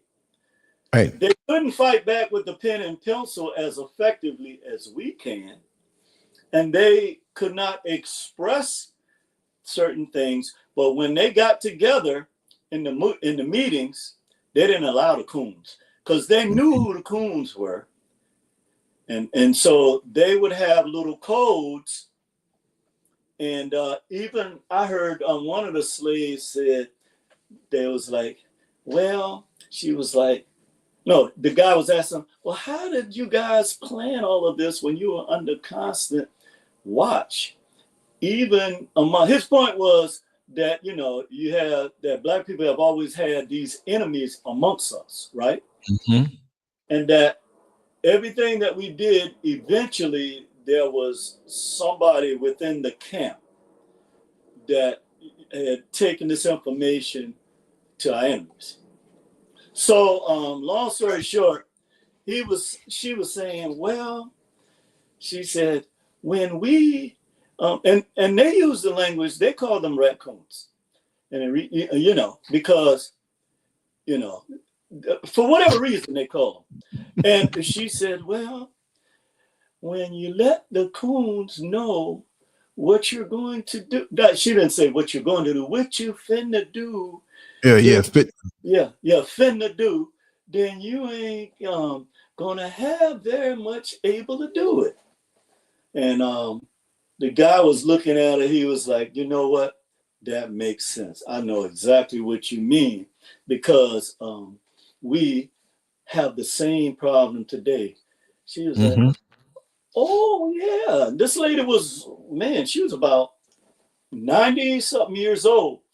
But what people don't know is, because of sharecropping, many of our people stayed on those plantations for over 100 years. Their families still, you know, lived there. So like my dad and Joe's father, they were slaves, actually, or sharecroppers on the plantation in Beaufort, South Carolina. And what people don't realize is that this slavery is something that just really we totally got away from in terms of physical slavery. Right. That was something that so what was it?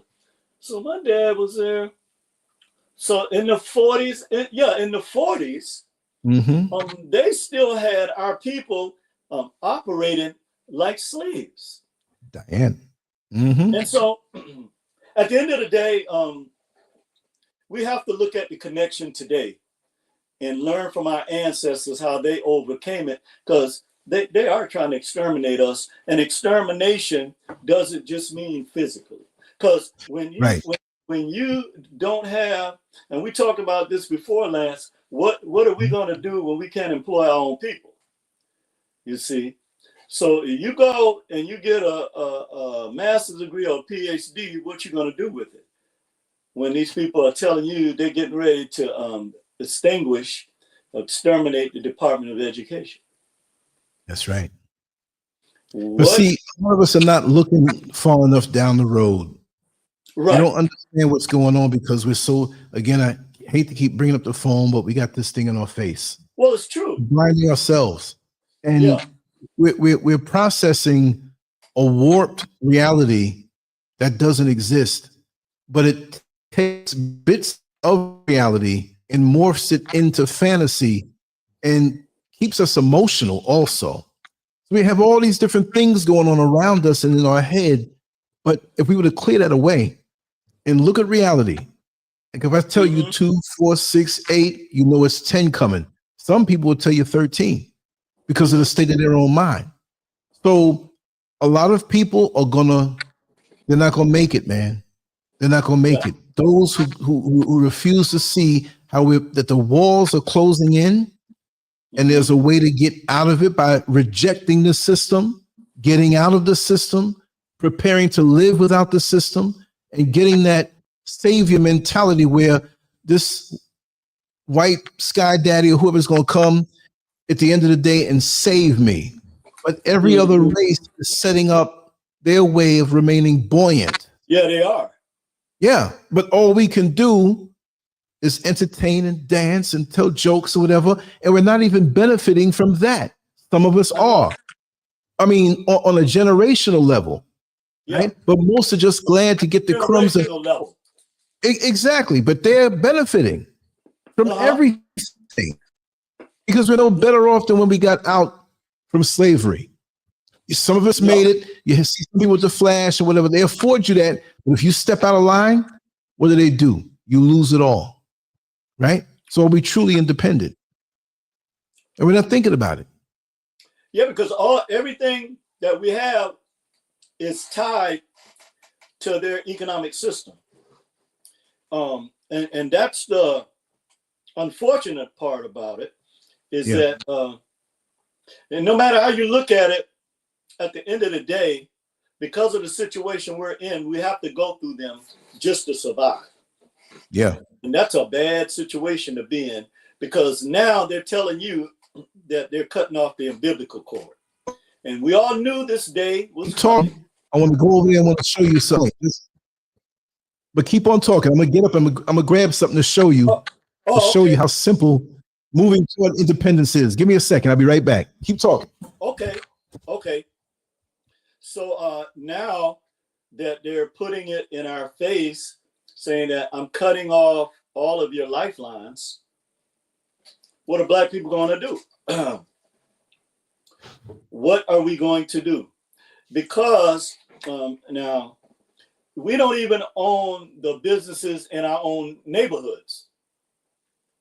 Okay, so we can't even call it a community anymore. Right. And one of the real major things that they have effectively done is that they have had us sucking the titty, for so long. That's true, though. Yeah, exactly. Who's this? Diane said, Mr. Frazier, that's what my family did in Georgia, and they were sharecroppers in Lincolnton and Washington. Wow. What part of Georgia? Lincolnton and Washington. Lincolnton. Oh. That was in Georgia. Okay. Yeah. Well, I wanted to show you that one of the first lines of defense is that you get fired from a job, you start thinking about all the bills you want to pay, or you have to pay in a couple of days, a couple of weeks. Who's going to pay the rent, the mortgage? How are you going to get that done? What's the first thing that starts hitting you? Hunger.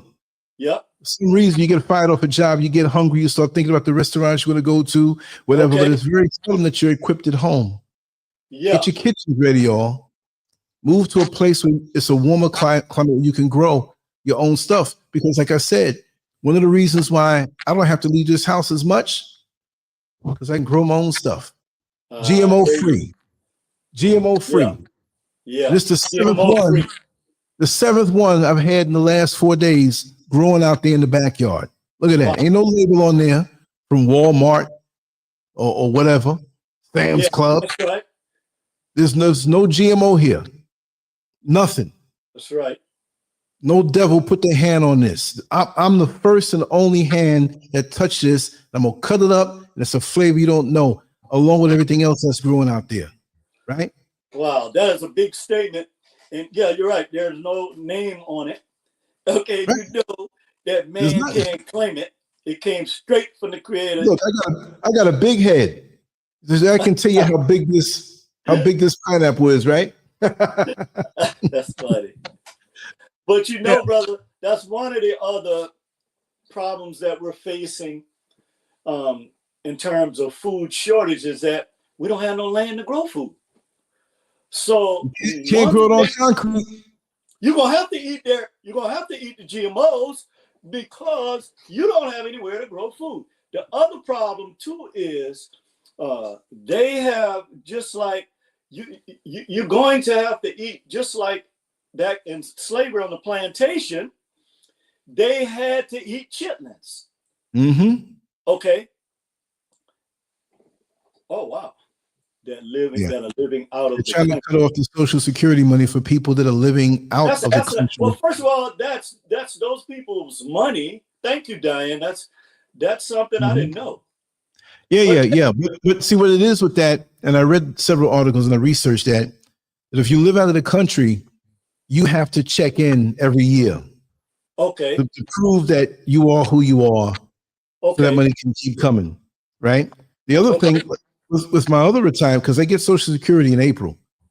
Oh, that's good. My job. That's your money, man. You work for it. Yeah, but every couple of years for my job retirement, I have to call in and show them paperwork and documentation so they can continue it. Because with that situation, what if I died and say Mr. SCURV is going to get it? But what if something happened to both of us and somebody just takes or has access to a card in the bank and just spends it? You see what I mean? So they're making it tighter on people. But if you slip up, and there's a lot of fraudulent stuff going on, so I don't mind that. But my goal actually is to be able to live without any money, very little money. Mine too. Where I don't need Social Security or retirement. I'm still in the system. I'm still dependent on it to a degree. But the more and more we cultivate and get our chicken coop and the chickens and the fruits and get more land and grow stuff, if your home is paid for, if all that stuff is a move that folks are calling me crazy for. So it's not how much you make, it's what you don't have to spend. You see what I mean? You crazy? They're going crazy. Why you want to leave here? You can do the same thing in America and have independence with your land. I said, yeah, to a point, but I want to physically be away. You know what I mean? And the laws here are different, things are different. It's paradise if you're thinking right. And I want to be able to go out even further than where I am, which is up in the mountains, but they're hundreds of miles out and up in some other mountains. There's no cell phone signal. There's nothing. Wow. That's where I want to go. You see what I mean? So it's not just moving the country, moving here. I want to have access to and different things. Like say, for example, something jumps off, even in the United States. Mm-hmm. Your home is raided for food, or people are so hungry, they're not thinking about coming to your house and getting money. You leave out to go somewhere, say, listen, I'm hungry. Let's see what they got in the fridge, right? You might have to get barrels remotely, even in public places on the side of the highway, and then put your stuff where nobody knows it.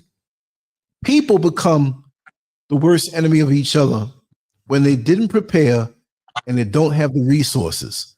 If it gets cold, you live up north. Why are you living up north? I mean, yeah, we've been there, we got jobs, but just think about these things that if things are not, the heat is not pumped in, you know, like we say, they're looking to do things to exterminate us and get rid of us. Well, they're going to corral us and make us suffer in so many ways in the name of a disaster. You see what I mean? Chamber.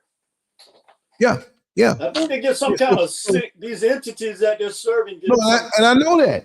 So get away from them as much as you can. Get away.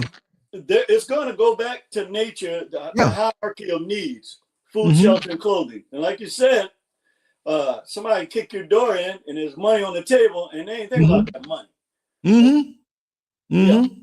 Just the same way that where they try to make it hard to, with the visas, to come over to Africa, specifically to Ghana.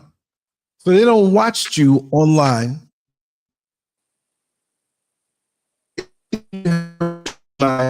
They can inspire others who here, there are many brothers and sisters here. They may embrace you and love you, right? And I mean, there's a difference in cultures and how you're raised, but they're not against you. So they tell you in America, in the media, that, oh yeah, they don't like you. And you come over here and you're embraced, right? But the thing is that's what I've heard. Right, but I forgot the name of the person. I said this on the show before. This person who is in charge of visas and stuff in America, official. This was like, you know, it was a short article, and they said that we don't want anyone to come to Ghana to mess with the democracy they have there, to alter it. Now, how can I come over here and alter it? What they mean is that they don't want somebody like me or you coming over here and talking to the people and getting them smart. Over here, America, they worship it. They can't believe when I say how much I love it here, how much I feel at home here. Look, I pulled up all my stakes, me and Mr. SCURV, and dropped it here, right? And been working to build something that can support us for the rest of our life, where we don't have to be caught up in the system. I don't spend much money. I don't hardly go anywhere. I mean, I go around, right? But I mean, it's not like I'm in the system and every move I make, I gotta spend this, or I gotta park my car. There's the meter, and the meter taking so much money. Oh, I came back too late and I got a ticket now. Oh, they impounded my car. Oh, the rent's late, whatever. The heat ain't working. Or I'm sick now. No, all of that stuff. No. I sometimes have the luxury of, and I can't say it that I'm bored. I'm never bored. I'm always using time to do something. But I have times when I say, you know what? Let me lay back and try to be bored. To have the time to be bored, that's when your mind cleanses out. All the extra stresses that are topping off, it leaves you. Yeah. Out in the sun, surrounded by banana tree, all these bananas coming down. I give away bananas. I got so much bananas out there. You know what I mean? So to be in nature, looking for your house. I mean, what? Anybody comes here, leaves with a big, I'm talking about maybe like 40, 50 bananas on it, and they got that long little tail on it. I just go up there and chop it, and the falls go ahead, take that. They eating bananas for weeks. You see what I mean? Yeah. So that's what we have to do, but I don't think it's good to do it then. And some people say, well, we built it here and this is our indigenous land. Well, then take it back. Yeah. Because these people now have the power, and I'm not scared. There are people who recently now, well, it seems like you changed it. You scared to say certain things. I'm not stupid.